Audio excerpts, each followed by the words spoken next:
유학 씨는 중국 심양의 엘리베이터 회사에 근무하고 있었습니다.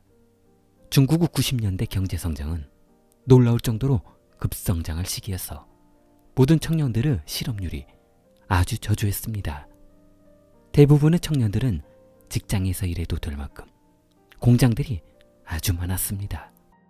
그러나 90년대 중후반에 접어들면서 중국 내 기업들 간의 과다 경쟁으로 상품의 단가를 오로지 영업 전략으로 생각하는 그런 기업들이 늘어나기 시작했습니다. 그러다 보니 적자 경영으로 인한 손실을 막을 수 없어 직원들 월급도 못 준 회사가 늘어나기 시작했습니다.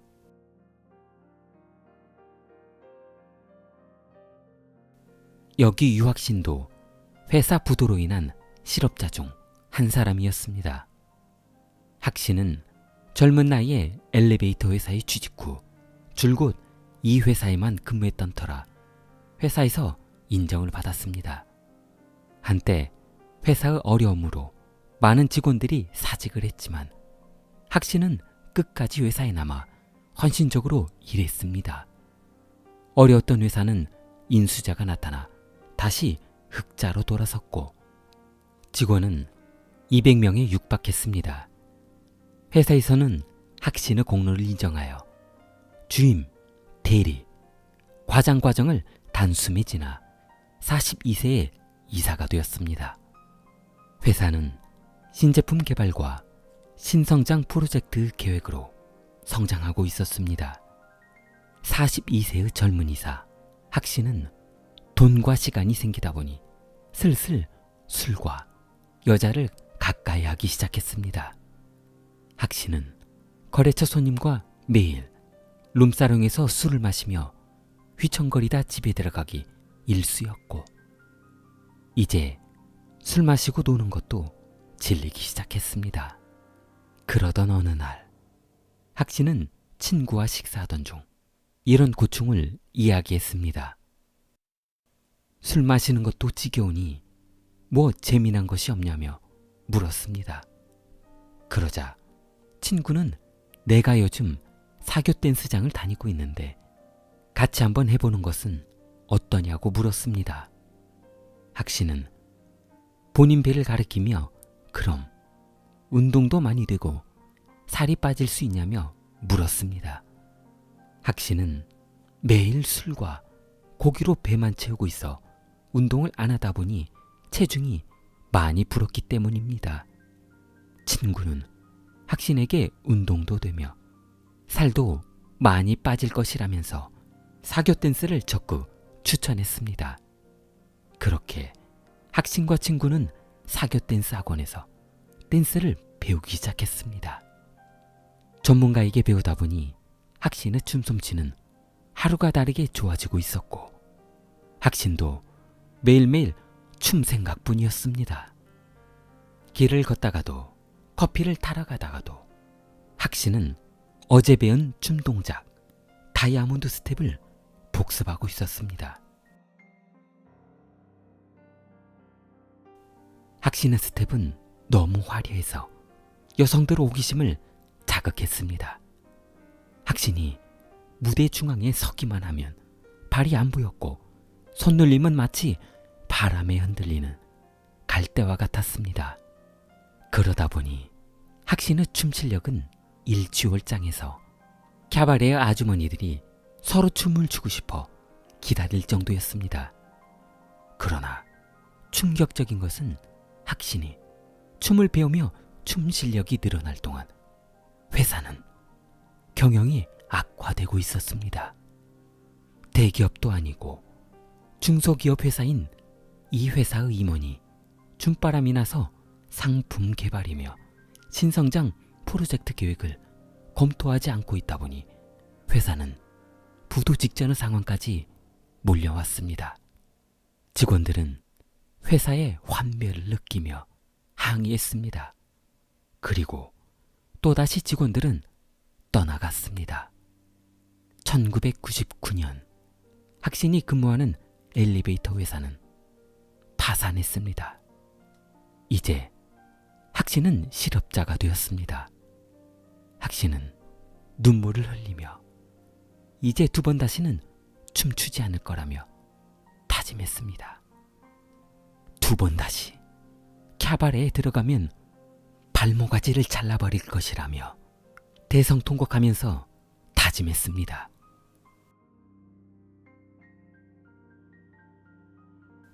학신의 나이는 그렇게 많지도 적지도 않은 나이여서 직장을 구하려고 애를 써봤으나 그리 쉽지 않았습니다. 젊은 나이에 생산직으로 들어가 이사로 대접받으며 생활했던 그런 화려했던 학신의 직장 생활도 끝났습니다. 공장을 닫고 다른 직장을 구하려니 50세가 넘는 학신을 채용할 곳은 단 한 곳도 없었습니다. 그동안 받았던 급여는 그동안 흥청망청 술값에 아가씨들에게 써버리다 보니 통장에 잔액이라고는 몇 푼 남아있지 않았습니다. 학신은 집에서 뒹굴뒹굴 놀고 있었고 집에서 놀고 있는 시간만큼 부인과 싸우는 시간도 늘어났습니다. 어쩔 수 없이 이사님, 사모님 소리를 들었던 부인은 인근 공장 야간 파트타임을 뛰며 힘들게 살아야 했습니다. 부인은 놀고 있는 남편에게 불만이 많았습니다. 더 이상 참지 못한 학신은 큰소리치며 집을 나왔습니다. 그러나 큰소리치고는 나왔지만 그가 막상 갈 곳은 없었습니다. 멍하니 백수로 공원 벤치에 앉아있다가 사람들 도는 곳에 가서 뒷짐지고 구경하는 것도 돌아다니는 것도 하루 이틀이었지 하루하루가 지옥 같았습니다. 공원 벤치에 앉아 한참을 멍하니 있던 학신은 오랜만에 친구에게 전화했습니다. 그런데 학신의 친구는 지금도 직장에 잘 다니고 있었으며 캬바레에서 춤도 추고 있다고 했습니다. 학신은 한동안 잊고 지냈던 캬바레의 추억이 새록새록 떠올랐습니다. 캬바레를 생각하니 온몸에 전율이 왔습니다. 도저히 참을 수 없었습니다. 학신은 친구에게 옷 좀 빌려달라고 말했습니다. 학신은 칼처럼 다려진 나팔 바지의 주름선을 맞춰보며 심장이 바운스하기 시작했습니다. 화려하게 반짝이는 와이셔츠의 색감은 학신의 손을 부들부들 떨게 했습니다. 학신은 본인도 모르게 스텝을 밟고 있었습니다. 화려한 그 손놀림은 아직 죽지 않았습니다. 학신은 가슴팍의 단추 4개를 과감하게 풀어젖혔습니다. 어느새 학신의 손에는 아름다운 중년 부인의 손이 올려져 있었습니다. 중년 부인은 학신의 리드에 황홀해했고 학신은 어느새 주위 아주머니들의 시선을 끌고 있었습니다. 학신은 2번 다시는 가지 않을 것이라고 다짐했던 캬바레에 들어가고 말았습니다. 그렇게 다시 캬바레에 발을 들여놓게 된 학신은 그곳의 여성들에게 많은 관심을 받았습니다. 그러던 어느 날 학신은 미모 여성과 사교 댄스를 추던 중 이상한 성적 호기심이 생겼습니다. 신체 접촉이 많다 보니 서로 묘한 감정에 휩싸였고 달아오를 대로 달아오른 2 사람은 결국 관계를 위해 장소를 물색하게 되었습니다. 그러나 먹고 살기도 힘든 학신은 여관에 들어갈 만한 돈도 없었고 그렇다고 여성에게 의지하자니 자존심이 상했고 오갈 곳은 없고 관계는 해야겠고 다급해진 학신은 떠오르는 곳이 있었습니다. 부인이 공장의 생산직으로 야간 근무를 나가 저녁에서 새벽에는 집이 비어있다는 것을 생각하게 되었습니다. 학신은 캬바레에서 만난 여성을 데리고 본인 집으로 향했습니다. 2 사람은 현관문에 들어서자마자 뜨거운 밤을 시작했습니다. 그러나 학 씨는 그녀와 일을 마친 뒤 침대에 누워 테이블을 보니 그녀가 테이블 위에 올려놓은 목걸이며 반지, 팔찌 등 온갖 귀금속이 눈에 들어왔습니다. 모두 순금이었습니다. 돈으로 따져보니 상당한 금액이 나올 것으로 생각되었습니다. 아마 본인이 1년을 벌어도 힘들 정도 금액이 될 것 같았습니다. 학 씨는 첫 번째 범행이 시작되었습니다. 금품은 갖고 싶고 생전 사람 한 번 해한 적이 없는 학 씨는 결정하지 못했습니다. 이대로 저 여인을 보낸다면 더 이상 저 금부치를 가질 수 없을 것이고 죽이자니 자신이 없고, 그러나 망설이고 있던 그때 일을 마친 뒤 샤워실에 들어갔던 여인이 집에 돌아가야겠다며 주섬주섬 옷을 챙겨 입었습니다. 그때 학 씨는 충동을 참지 못하고 집으로 데려온 그녀를 살해한 것입니다. 그날 저녁 집안에 있던 그녀를 봉투에 나눠 담은 뒤 인근 야산에 봉투를 3개로 나눠 버렸습니다. 금품은 챙겼지만 범행 사실이 밝혀지는 것은 시간 문제였습니다. 집안 화장실은 부인에게 걸리지 않기 위해 세제를 부어가며 씻기는 했으나 흔적이 남을까 두려웠습니다. 학 씨는 너무 무서웠습니다.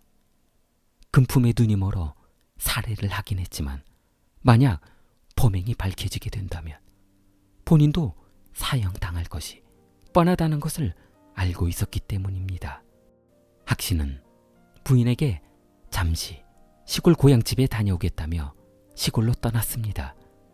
학 씨는 고향집에서 본인이 나올 것 같은 사건에 대한 텔레비전 뉴스며 신문의 뉴스를 하루도 빠지지 않고 보고 있었습니다. 그러나 일주일이 지나도 뉴스에서는 그 일에 대한 언급조차 없었고 부인도 평상시와 같이 직장에 잘 다니고 있었습니다. 학 씨는 믿어지지 않았습니다. 사람을 죽였는데, 그것도 아무 곳에 시체를 유기했는데 본인을 잡으러 오지 않았다는 것이 믿어지지 않았습니다. 학 씨는 이상한 생각이 들었습니다. 돈 버는 방법이 너무 쉬웠던 것입니다. 그리고 살해해도 증거나 목격자만 나타나지 않으면 잡히지 않을 것이라는 확신이 섰습니다. 학 씨는 집으로 돌아와 아무 이상이 없는 이런 상황이 신기하기도 했지만 본격적인 사업을 시작해도 되겠다는 자신감이 생기게 된 계기가 되었습니다. 학 씨는 이번에는 인근의 또 다른 캐바레에서 여성을 유인해 볼 생각으로 캐바레에 들어갔습니다. 전에는 무작정 춤 상대를 구했지만 이제는 달랐습니다. 주위를 한번 둘러본 뒤 되도록이면 귀금속을 많이 한 그런 여성을 춤 상대로 구했습니다. 그래야 귀금속을 팔아서 많은 돈을 챙길 수 있기 때문이었습니다. 학 씨는 여성과 한참 동안 열정적인 춤을 춘 뒤 달아오른 여성 손을 잡고 또다시 부인이 야간 근무를 떠난 본인 집으로 여성을 데려갔습니다. 그는 이 여성의 귀금속을 모두 챙긴 뒤 부인에게 흔적을 들키지 않으려고 화장실을 깨끗이 치워두었습니다. 시체를 처리하는 방법은 전과 같은 방법으로 진행했고 유기 방법도 전과 같은 방법으로 검은 봉투에 시체를 나눠 담아 야산으로 싣고 간 뒤 나눠서 버렸습니다. 학 씨는 이번에도 아무런 의심을 받지 않자 대담해지기 시작했습니다. 다녀왔던 캐바레에서 또 다른 범행 여성을 구했던 것입니다. 학 씨는 2005년 3월 28일부터 2005년 10월까지 총 15명의 여성을 사교 댄스장에서 유인해 금품을 빼앗은 뒤 살해했습니다. 15명의 여성을 처리하는 방법은 모두 동일했습니다. 사교 댄스장에서 금품을 많이 치장한 그런 여성을 집으로 유인한 뒤 살해 후 검은 봉투에 나눠 여러 곳에 유기하는 것이었습니다. 심양경찰서는 시신 현장을 조사하던 중 범인의 충격적인 장난에 화가 났습니다. 출동한 현장에는 살해된 여성의 신체 일부가 없었던 것입니다. 학 씨는 본인이 그런 범죄를 저질러도 아무런 조사를 받지 않고 본인을 찾아낼 수 없을 것이라는 그런 자신감에 경찰을 조롱하듯 시체의 일부를 숨겨서 찾지 못하게 한 것이었습니다. 야산해버렸던 여성의 일부를 우물 속에 나눠서 넣었던 것입니다.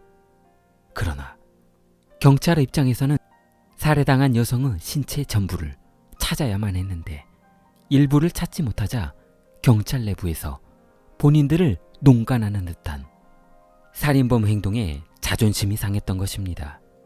사실 범인이 잡힐 때까지 피의자의 시신 일부를 영원히 찾지 못한 사건도 많이 발생하게 되었습니다. 산양시 서부와 동부, 교외 지역에서 서로 다른 여성들의 시신이 발견되었고 경찰은 실종된 여성의 신분을 확인 후 이 여성들의 공통점이 사교 댄스장을 하루가 멀다 하고 드나들었던 점을 알아냈습니다. 어떤 여성은 사교 댄스에 미쳐 남편과 별거 중인 여인도 있었습니다. 경찰은 조사 결과 이 여성들이 자주 드나들었던 사교 댄스장을 알게 되었습니다. 그곳에서 실종된 여성과 친분이 있던 지인들로부터 이 여성들이 그 당시 학신과 친분이 있었다는 것을 알아냈습니다. 조사를 마친 경찰은 학신의 집으로 출동했습니다. 학신의 집에 들이닥친 경찰은 학신의 창고에 범행 현장에서 사용했던 것과 동일한 검은 봉투 뭉텅이가 발견되었으며 여성용 시계도 수십 개 발견되었습니다. 서랍에서는 여성의 목걸이로 보이는 수십 개의 금목걸이들이 보관되어 있었습니다. 경찰은 학신을 경찰서로 연행 후 조사를 했으나 학신은 그 물건을 모두 주워온 것이라며 범행을 부인했습니다.